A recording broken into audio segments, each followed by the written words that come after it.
को डिस्कस जल्दी से कर लेते हैं और उसके बाद आपको इंपॉर्टेंट पॉइंट्स बता करके चैप्टर के नोट्स शायद मैंने उस पर डाल रखे हैं, आपका टेलीग्राम पर डाल दिए हैं, फिर भी मैं आपके ग्रुप में सेपरेटली भी भेजूंगा जिससे कि आपको कंफ्यूजन ना होने पाए। तो एक टॉपिक होता है, आपने ध्यान दिया होगा, metallic and non metallic character. अगर आपने नोटिस किया हो तो ये टॉपिक मेटेलिक और non metallic character important topic है। Metallic and non metallic character, ये मेटेलिक और नॉन मेटेलिक करेक्टर एक्चुअल में हमें इंडिकेट क्या करता है? सर ये बात आपको ध्यान देनी पड़ेगी कि मेटल्स वो होते हैं जो इलेक्ट्रॉन लॉस करने की टेंडेंसी रखते हैं, यानी कि मेटल्स को हम लोग जो है सिंपली बोल सकते हैं कि they are electropositive in nature, यानी कि इलेक्ट्रोपॉजिटिव रहते हैं। जबकि नॉन मेटल की अगर हम लोग बात करें तो नॉन मेटल्स जो होते हैं वो इलेक्ट्रोनेगेटिव नेचर में होते हैं, यानी these are electronegative in nature. ये आप अच्छे से जानते हैं। अधिकतर ये नोटिस किया गया कि जिनके आउटर मोस्ट में 1 2 3 इलेक्ट्रॉन्स रहते हैं वो इलेक्ट्रॉन लॉस कर देते हैं, और जिनके आउटर मोस्ट में 4 5 6 7 इलेक्ट्रॉन रहते हैं तो 5 6 7 वाले तो गेन कर लेते हैं इलेक्ट्रॉन, और जबकि 4 वाला कंडीशन ऐसी है ये मैक्सिमम शेयरिंग करने की कोशिश करता है इलेक्ट्रॉन की, ये शेयर कर दे इलेक्ट्रॉन। तो हम लोग ये good evening sir. Good evening madam. यहाँ तक ये जानते हैं कि मेटल्स नॉन मेटल्स में जो करेक्टर होता है वो आप जान रहे होते हैं, जब हम लोग लेफ्ट टू राइट चलते हैं, सिंपल से आप जान रहे हैं लेफ्ट टू राइट चलते हैं तो मेटेलिक करेक्टर तो डाउन हो, यानी कि नॉन मेटेलिक करेक्टर जो होता है, नॉन मेटेलिक करेक्टर जो होता है वो आपका क्या करता है? इंक्रीज करता है।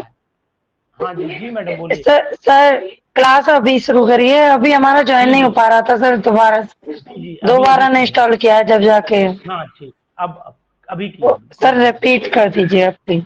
बिल्कुल कुछ नहीं किया मैडम, इतना ही बोला है मैंने जो अभी अभी रिपीट कर दिया। सर गुड ठीक है, इवनिंग, मेरी अभी क्लास रिपीट ज्वाइन ही नहीं हो पा रही थी। जी मैडम, यस अभी रिपीट कर दूंगा, ठीक है जी सर। देखिए मैंने ये बात की थी कि आज हम लोग मेटेलिक और नॉन मेटेलिक करेक्टर की बात कर रहे हैं। आज इस चैप्टर को फिनिश करेंगे, बहुत थोड़ा सा बचा है। मेटेलिक नॉन मेटेलिक करेक्टर की बात कर रहे थे। मेटल्स वो होते हैं जो इलेक्ट्रो पॉजिटिव होते हैं, पता है। नॉन मेटल्स वो होते हैं जो इलेक्ट्रो नेगेटिव होते हैं। मेटल्स में 1 2 3 इलेक्ट्रॉन रहते हैं, जबकि नॉन मेटल्स में 4 5 6 7 इलेक्ट्रॉन रहते हैं आउटर मोस्ट में। जहां पर ये लॉस होगा और ये गेन होगा, 5 6 7 होंगे तो इलेक्ट्रॉन गेन होंगे भाई अपने ऑक्टेट को पूरा करने के लिए, और जहां पर 4 इलेक्ट्रॉन होते हैं वहां शेयरिंग के चांसेस ज्यादा होते हैं, लॉस और गेन की कंडीशन थोड़ी कम रहती है यहाँ पर। अब हम लोग जब लेफ्ट टू राइट चलते हैं तो नॉन मेटेलिक करेक्टर बढ़ता है, जबकि मेटेलिक करेक्टर जो होता है, मेटेलिक करेक्टर जो होता है वो डिक्रीज कर जाता है। इसी तरीके से हम लोग टॉप टू बॉटम चलेंगे तो उल्टा हो जाएगा। मेटेलिक करेक्टर जो होता है, मेटेलिक करेक्टर क्या करेगा? ये इंक्रीज कर जाएगा, जबकि नॉन मेटेलिक यहाँ पर क्या कर जाएगा? नॉन मेटेलिक करेक्टर आपका डिक्रीज कर जाएगा। ये सब आपको बातें ऑलरेडी पहले से पता है। बहुत सिंपल सी बात होती है कि जब टॉप टू बॉटम आएंगे तो साइज बढ़ेगा, और साइज बढ़ेगा तो इलेक्ट्रॉन लॉस होने की टेंडेंसी बढ़ती है, और वो जितने भी इलेक्ट्रॉन लॉस करने की टेंडेंसी वाले एलिमेंट होते हैं सब मेटल्स में कंसीडर किए जाते हैं, because they are electropositive in nature due to the loss of electrons. This is very important thing for the metals. While in the case of non-metals, you know very well, they have tendency to gain the electrons as they want to complete their octet, अपनी octet को complete करना चाहते हैं, इसीलिए इनके साथ में ऐसा होता है। तो ये चीज आप थोड़ी सी ध्यान रखिएगा। अब हमने क्या करना है, अब हमने क्या करना है कि इनकी इन चीजों को जरा प्रूफ करना है। जैसे कि मान लीजिए हम लोगों ने लिथियम लिखा, यहाँ बेरिलियम लिखा, यहाँ पर बोरॉन लिखा, यहाँ पर आपने कार्बन नाइट्रोजन ऑक्सीजन फ्लोरीन लिख दिया, तो ये देखिए मेटल है, ये मेटल है, ये यहाँ पर आए मेटलॉइड पे आ गए हम लोग, यानी कि मेटल नॉन मेटल के बीच की कंडीशन, फिर हम लोग नॉन मेटल पे चले गए।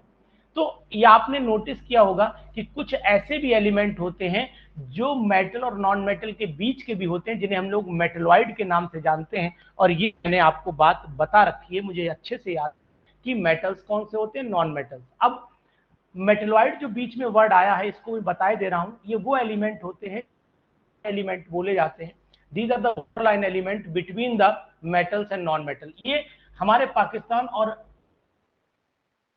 है ना, यहाँ पर भी कुछ लोग ऐसे रहते हैं बेचारे समझ ही नहीं पाते कि हम इंडिया में कि पाकिस्तान में, सिचुएशन बड़ा खराब है इनकी। तो ये वही कंडीशन है यहाँ पर बोरॉन की, ये समझ ही नहीं पा रहे हम इधर है या इधर है, दोनों कंडीशन बड़ा डिफिकल्ट हो चुकी है। कुछ ऐसे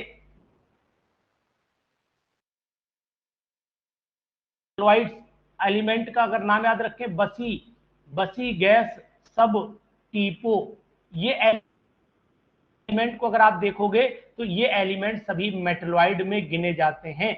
सिलिकॉन को हालांकि कुछ लोग मानते हैं कि भाई नॉन मेटल, लगता है कि कुछ प्रॉपर्टीज मेटलॉइड जैसी शो करता है, उतना एसिडिक नहीं है जितना होना चाहिए था, इसलिए मैं इसको काउंट कर रहा हूं। अदरवाइज आप इसको याद रखिएगा कि बसी gas, GeAs gas, germanium arsenic and ये आपका एंटीमनी हो गया, टेल्यूरियम एंड पोलोनियम, ये जितने भी एलिमेंट हैं ये सभी मेटलॉइड्स में गिने जाते हैं। तो मेटलॉइड अगर आपको याद करना है तो आप इस तरीके से मेटलॉइड याद कर लीजिएगा, आपको दिक्कत नहीं आएगी। और अब आपने ये ध्यान रखना है कि कौन मेटल कौन नॉन मेटल पता है। पीरियोडिक टेबल के राइट हैंड साइड में हमेशा जो है वो क्या होंगे, नॉन मेटल्स होंगे, है ना। NMR नॉन मेटल्स होंगे राइट हैंड साइड में, यहां मैंने लिख दिया NMR non metal right hand side, और यहां पर लिख दिया मेटल MR लिख दिया। तो मेटल जो होंगे वो लेफ्ट हैंड साइड पे होंगे, तो यहां मैंने ML लिख दिया। तो ये बात आप थोड़ी सी ध्यान रखिएगा कि लेफ्ट हैंड साइड पे मेटल होंगे। अब टॉप टू बॉटम चलेंगे तो मेटेलिक करैक्टर बढ़ेगा, आपको ऑलरेडी मैंने पहले से बता दिया। इसी के साथ एक चीज और यहीं पर बताऊंगा, वो ज्यादा इंपॉर्टेंट हो जाएगी आपके लिए, वो क्या है, ऑक्साइड्स का करैक्टर। अगर हम लोग करैक्टर ऑफ ऑक्साइड्स की बात कर लेते हैं तो बहुत ध्यान से सुनिएगा। करैक्टर ऑफ ऑक्साइड्स जो होते हैं वो कितने टाइप के होते हैं, 3 कैटेगरी के होते हैं। नंबर 1 पहला हो गया आपका एसिडिक ऑक्साइड्स हो गए। दूसरा ऑक्साइड आपने पढ़ा होगा बेसिक ऑक्साइड पढ़ा होगा, और बेसिक ऑक्साइड के बाद आपने तीसरा पढ़ा होगा एम्फोटेरिक। हाँ ठीक है, एम्फोटेरिक ऑक्साइड पढ़ा होगा, और एक ऑक्साइड और पढ़ा होगा आपने जिसको हम लोग बोलते हैं, बोलिए, न्यूट्रल ऑक्साइड्स जी। तो अब एसिडिक ऑक्साइड्स वो होते हैं, कैसे पहचानेंगे एसिडिक है, how can you identify N oxide nature, कैसे पहचानेंगे बताएं। सर इलेक्ट्रोनेगेटिविटी डिफरेंस से देखते हैं, शायद इलेक्ट्रोनेगेटिविटी डिफरेंस है सर। बेटर ये है कि सर अगर आप इलेक्ट्रॉन नॉन मेटल के जो ऑक्साइड्स होते हैं वो एसिडिक होते हैं, नॉन मेटल के ऑक्साइड एसिडिक होते हैं, ठीक है, वेरी गुड। हाँ। हम ये चाहते हैं कि अगर आप इसको आइडेंटिफाई करना चाहें प्रैक्टिकली, तो how can you practically prove that कि these are the SO3 is acidic oxide, कैसे प्रूव करेंगे। P2O5 is acidic oxide, Cl2O5 या Cl2O7 it is acidic oxide, SO2 it is acidic oxide. How can you prove it practically, how can you prove it.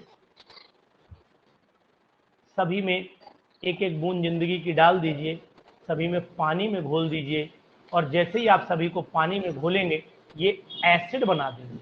Practically it can be proved कि अगर ये acid बनाते हैं पानी में घोलने पर तो दे आर एसिडिक ऑक्साइड, है ना। और अगर बेसिक ऑक्साइड की हम लोग बात कर लेते हैं तो बेसिक ऑक्साइड्स में जैसे Na2O ले लिया, K2O ले लिया, CaO ले लिया, है ना, इसी तरीके से MgO ले लिया आपने, MgO ले लिया। तो इन सबको अगर पानी में घोलोगे आप तो प्रैक्टिकली ये पता है, मैं ये प्रैक्टिकली बात कर रहा हूं। वैसे तो आपने जो टर्म बोला है कि metallic oxides are basic in nature and non metallic oxides are acidic in nature, ये बिल्कुल सही है, लेकिन मैं बात कर रहा हूं कि इसमें भी अगर आप वाटर ऐड कर देंगे, इसमें भी आप H2O ऐड कर देंगे, इसमें भी आप वाटर ऐड कर देंगे, इसमें भी आप वाटर, सिंपल सी भैया बात ये है कि ये NaOH बना देगा, ये आपका KOH बना देगा, ये CaOH का होल ट्वाइस बना देगा, ये MgOH का होल ट्वाइस बना देगा, ये H2SO4 बना देगा, ये आपका H3PO4 बना देगा, H2SO3 बना देगा। तो ये सब सॉल्यूशन जो बना रहा है वो एसिडिक या बेसिक नेचर में, इसीलिए हम यहां से प्रैक्टिकली प्रूव कर सकते हैं। बाकी मेटेलिक ऑक्साइड्स बेसिक होते हैं।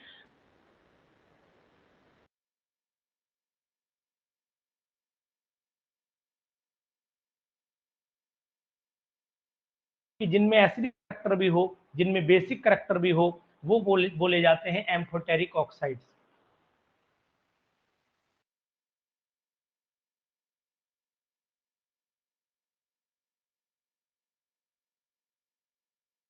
तो अब आपसे पूछा जाए कि how can you prove that Al2O3 is amphoteric oxides, कैसे प्रूव करेंगे सर। सर या मैडम जो भी सुन रहे हैं मेरी बात को, कैसे बस प्रूफ करेंगे कि these are amphoteric in nature? What is the, how can you prove that?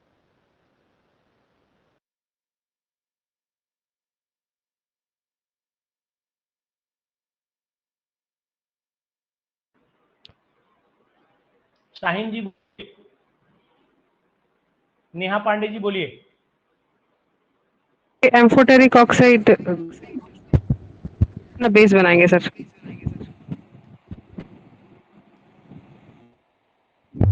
कोई बोले, भावना मैडम बोलिए।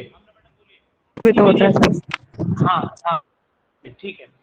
यानी कि इन दोनों में हमें करना क्या है, अगर हम एसिड से रिएक्शन कराएं, उसी की बेस से कराएं, तो मतलब वो दोनों से रिएक्शन कर रहा है to form the salt and water, it means it is amphoteric in nature. अगर केवल एसिड से ही रिएक्शन करता या केवल बेस से ही रिएक्शन करता तो ये एम्फोटेरिक नहीं कहलाता। इसी तरीके से न्यूट्रल ऑक्साइड में सुना होगा आपने, एक तो कार्बन मोनोऑक्साइड, एक न्यूट्रल ऑक्साइड है। दूसरा बोलिए, दूसरा बोलिए, एक कोई ऑक्साइड बाद में लिखेंगे, बोलिए सर। एक कार्बन मोनोऑक्साइड, एक और बोलिए। Nitrous oxide. Nitrous oxide N2O। ये बताइए मैडम, यस सर। मैडम सीमा मैडम बोल रही हैं आप। हाँ यस यस सर। मैडम ये बताइए कि why it is called laughing gas? हाँ लाफिंग गैस कहते हैं इसको। Why it is called laughing gas? I अब एम ये सब आस्किंग नहीं व्हाई इट इज मालूम कॉल्ड है। Laughing gas. ये बहुत, सब अरे यार नाम बहुत कुछ बता रहा है, कुछ तो आइडिया दो। नाम ही बता रहा है बहुत कुछ। अरे सर हंसी आती है बोलो भाई। इससे, और कुछ नहीं होता। पिक्चरों में तो देखा होगा ना, सूंघने के बाद सर पिक्चर ठीक सर नहीं इसमें सूंघने के इसमें बाद। इसका सर एक्सपेरिमेंट भी किया है। इसमें सर चीक्स ना स्ट्रेच हो जाते हैं, मतलब ऐसा महसूस होता है कि हंस रहा है व्यक्ति, पर नेचुरल हंसी नहीं होती है कहीं ना कहीं। माइंड में कुछ नहीं, बात आपकी सही है, बिल्कुल सही है। आप अपनी जगह बिल्कुल एग्जैक्ट बोल रहे हैं, और लोगों का विचार सुनने की कितनी हंसी आती है इसमें। कविता जी बताएं जल्दी से, why it is called laughing gas? नहीं सर, कोई आइडिया नहीं है, बस यही अरे पता है कि हंसी आती है। बस देखिए कितना हम लोग पढ़ के आए आगे तक, लेकिन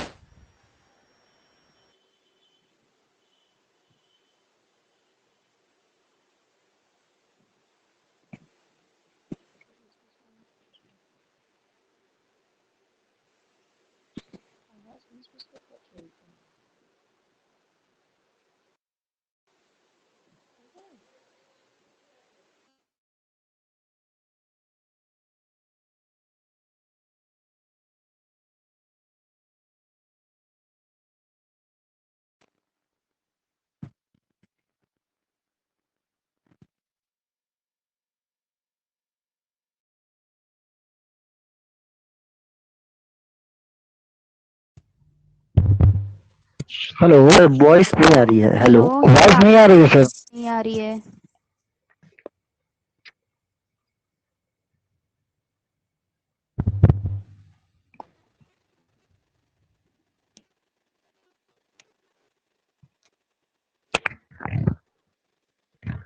हेलो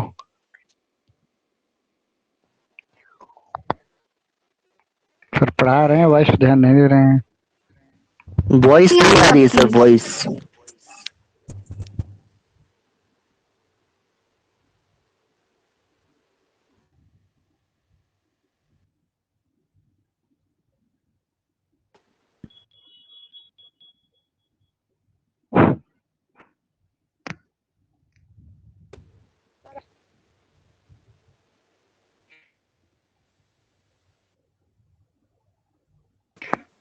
हेलो हेलो।